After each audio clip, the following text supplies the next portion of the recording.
नमस्कार, news express देख रहे हैं आप। मैं हूं केसर। डोनाल्ड ट्रंप की सत्ता में वापसी हो चुकी है।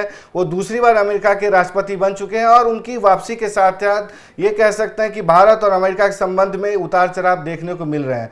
प्रधानमंत्री मोदी का यहाँ भारत में तीसरा कार्यकाल है, लेकिन ट्रंप का दूसरा कार्यकाल है। एक 4 साल का गैप जरूर आया था बाइडेन एडमिनिस्ट्रेशन के आने के बाद, लेकिन जब से ट्रंप आए हैं उन्होंने कुछ ऐसे फैसले लिए हैं जिससे मोदी की मुश्किलें बढ़ा दी हैं। उन्होंने सबसे पहले तो अवैध प्रवासियों को, कह सकते हैं कि भारतीयों को जो अवैध रूप से अमेरिका में घुसे थे उनको वापस भेजने का फरमान जारी कर दिएगा।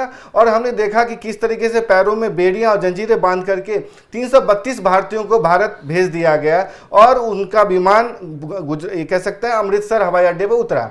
लेकिन सवाल यहाँ ये उठता है कि अगर भारत के साथ दोस्ती है, प्रधानमंत्री को दोस्त कहते हैं, किंग मेकर कहते हैं, टफ नेगोशिएटर कहते हैं, बेस्ट नेगोशिएटर कहते हैं, तो ऐसा कैसा नेगोशिएशन कि भारतीयों को तो भारत भेज रहे हैं लेकिन चीन को, जिसमें कह सकते हैं कि 38,000 2024 तक 38,000 अवैध चीनियों को वापस भेजा जाना था, लेकिन उसमें से अभी तक 532 को ही भेजा गया है। लेकिन ट्रंप के आने के बाद से अभी तक हमने नहीं देखा किसी चीनियों को बेड़ियों में बांध करके वहां भेजा गया है। तो कुल मिलाकर के सवाल ये उठता है कि ट्रंप का मोदी के साथ ये कैसी दोस्ती है और मोदी इस मामले में क्या कर रहे हैं। इन तमाम मसले पर हम बात करेंगे। हमारे साथ वरिष्ठ पत्रकार अमीन अहमद मौजूद हैं। हम उनसे जानेंगे कि इस मामले में ट्रंप और अमेरिका क्या रुख है और मोदी इस तमाम तरह की सिचुएशन से किस तरह निपटेंगे। अमीन सर, हमने जो अभी इंट्रो में कहा कि भारतीयों को तो जबरन बेड़ियों में बांध करके भारत भेजा जा रहा है, लेकिन चीनी वाले मामले में एक तरीके से कह सकते हैं ना, शक्कर वाला नीति अपना रहे हैं, गुड़ गुड़ मीठा मीठा कर रहे हैं वहां पे। तो ये ऐसी कैसी नीति है सर? बिल्कुल, असल बात में देखा जाता है कि विदेशी मामलों के जानकार हैं और जो विदेश नीति है वो जो है गिव एंड टेक के साथ साथ जो है बैलेंस पे टिकी हुई है। आप उसको एक दूसरे नजरिए से देखिए कि रूस से सटा हुआ यूक्रेन है जिसकी आज इतनी हालत खराब हो गई, और यह हालत खराब होने का सबसे बड़ा कारण यह था कि उसने अमेरिका का साथ दिया और नाटो उसके साथ रहा। नाटो दुनिया का इतना खतरनाक संगठन है कि वो जहां भी जाते हैं उस देश को खत्म कर देते हैं। लेकिन चाइना ऐसा देश है जो अभी तक अमेरिका और नाटो को जो है छकाते हुए आया है। अभी 1.5 साल पहले की रिपोर्ट है, क्या कहते हैं, चाइना टाइम्स ने यह बात कही थी कि चाइना में जो अमेरिकी जो है CIA और FBI के जो एजेंट घूम रहे थे उनको चुन चुन के उन सबों ने खत्म किया। लेकिन कोई बात नहीं, आप उसके आगे जाइए कि जब 2019 में पूरी दुनिया में कोविड आ गया और कोविड का सबसे बड़ा जिम्मेदार आदमी जो है चाइना को माना गया, लेकिन अमेरिका की इतनी हिम्मत नहीं हुई कि वो अमेरिका पूछ सके चाइना से कि भाई क्या कर रहे हो, क्योंकि वो डर था। और वही कारण है, भारत से उनको किसी बात का डर नहीं है। और भारत से उनके जो रिश्ते हैं उनके हिसाब से ये कहना है कि भारतीय सबसे ज्यादा हमारे ऊपर आश्रित है, उसका कारण है। जबकि चाइना से आपकी ही बात से एक सवाल निकलता है कि भारत भी दुनिया का एक तरीके से पहला नंबर का जो आबादी वाला देश है, दुनिया का सबसे बड़ा लोकतंत्र है। हम भी दुनिया की 5वीं अर्थव्यवस्था है, नॉमिनल टर्म्स में कह सकते हैं 3री अर्थव्यवस्था है। अमेरिका के साथ हमारे हित हैं कि ताकि हम चीन को काउंटर कर सके।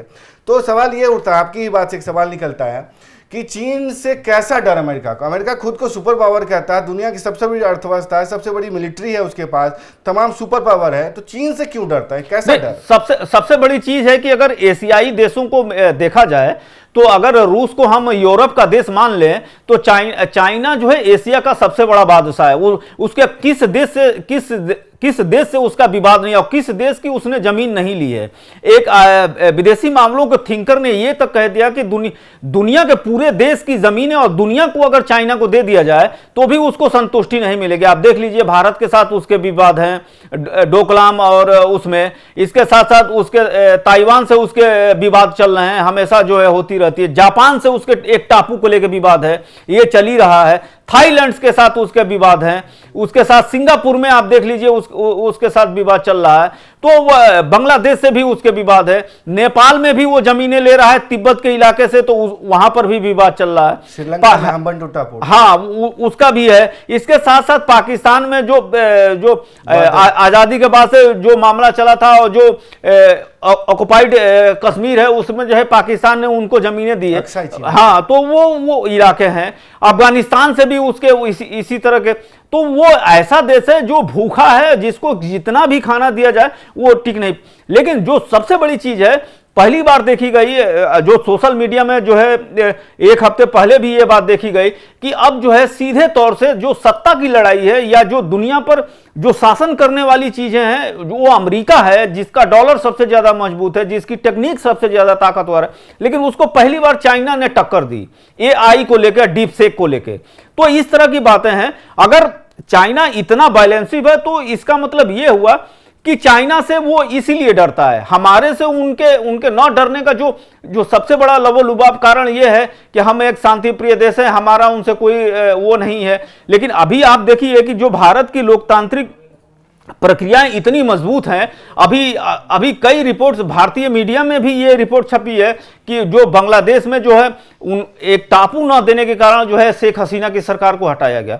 तो ये सारी चीजें हैं, इसके साथ साथ जो है संबंध भी हैं, हमारे उनसे संबंध है, उनके सामान हमारे पास आते हैं, हमारे सामान उनके साथ जाते हैं। तो जो ट्रम्प कह रहे थे कि मोदी टफ नेगोशिएटर है और बढ़िया नेगोशिएटर है और उसमें कोई मुकाबला नहीं है, तो वो अमेरिका जाकर के आए, उससे पहले और उसके बाद भी लोगों को भेजा जा रहा है और एक तमाम खबरें आ रही हैं, तो किस तरीके का नेगोशिएशन करके आया कि कम से कम इस तरीके अमानवीय व्यवहार तो ना हो भारतीयों के साथ? नहीं, इस मामले में भारत सरकार भी कुछ बोलने के, पता नहीं क्यों नहीं बोल रहा है भारत, विदेश मंत्रालय क्यों नहीं बोल रहा है। जयशंकर जी जो बोले कि 2011-2013 में भी ऐसे ही लोग आए, ये नियम है, जबकि और देशों जैसे छोटे छोटे देश है, पनामा है, कोलंबिया है, वो सब खुद वापस भेज दिए, फिर उसके बाद गए तब लेकर आए। तो ये प्रधानमंत्री मोदी से इसको लेकर के जो ट्रम्प के साथ प्रेस कॉन्फ्रेंस था उसमें सवाल पूछा गया था कि इस मामले पर आपकी क्या राय है, तो उन्होंने इसको ह्यूमन ट्रैफिकिंग से जोड़ दिया।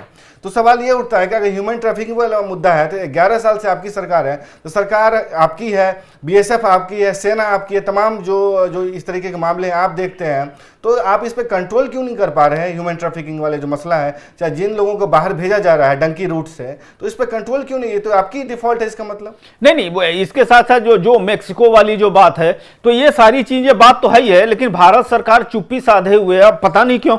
अभी देखिए उन्होंने 22 जनवरी को जो शपथ ली, उसके बाद उन्होंने जैसे ही टैरिफ पे बोला कि भारत सरकार, वाणिज्य मंत्रालय, पीयूष गोयल जिसके मंत्री हैं, उद्योग मंत्री हैं, उन्होंने एक कमेटी बनाई और जैसे ही 2 दिन के दौरे पे गए तो इन्होंने सीधा कह दिया कि हम टैरिफ 30% घटा रहे हैं। तो इसके मतलब ये हुआ कि अमेरिका की हमने सारी बातें मान ली है। ये वही टेस्ला है जो पिछले 10 सालों से भारत में आने की कोशिश कर रही है, लेकिन आनंद महिंद्रा, टाटा ग्रुप या और भी जो भारतीय इंडस्ट्रीज की जो बड़ी ऑटोमोबाइल्स की कंपनियां जिनके दबाव में सरकार नहीं ले रही थी, लेकिन यही जैसे ही भारत के प्रधानमंत्री अमेरिका पहुंचे हैं और टेस्ला से सौदा हो गया, 4 दिन पहले विज्ञापन लिखना है भारतीयों के लिए कि हमारे यहाँ जॉब्स है, टेस्ला जॉब दे रही है। तो ये चीज तो कहना पड़ेगा कि इस बार जो है ट्रंप जो है एक दूसरे रुख में है और भारत जो है उनकी हर बात मान रहा है। आप इसे दूसरे तरीके से देखिए कि विपक्ष का आरोप है कि 100 करोड़ रुपया लगा है जो हाउडी जो नमस्ते ट्रंप वाले जो कार्यक्रम हुआ था उसमें 100 करोड़ से ज्यादा रुपए लगे हैं।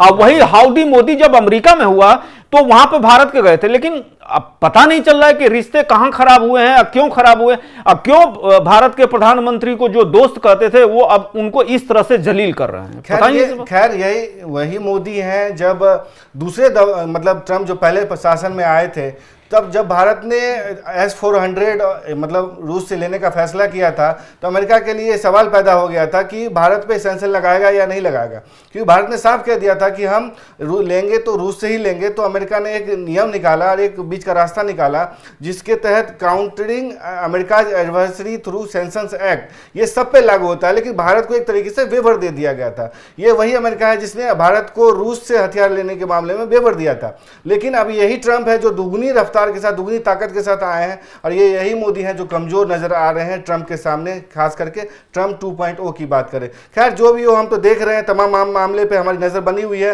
अब क्या होता है, मोदी सरकार इन ट्रंप से किस तरीके से निपटते हैं और तमाम जो मामले चल रहे हैं, ट्रैफिक वॉर हो चाहे अप्रवासी भारतीयों को विदेश भेजा जाना है, तमाम मुद्दे पे किस तरीके से ट्रंप एडमिनिस्ट्रेशन नेगोशिएट करते हैं और क्या एलन मस्क की भारत में एंट्री होगी जो इतने दिनों से भारतीय व्यापारियों की वजह से एक तरीके से बैन चल रहा था उन पे और तमाम जो मुद्दे थे उस पे रोक लगी हुई थी। तो देखने वाली बात है। तमाम मुद्दे पे आपकी जो भी राय है कमेंट कर बताएं। तब तक के लिए देखते रहें न्यूज़ एक्सप्रेस। नमस्कार।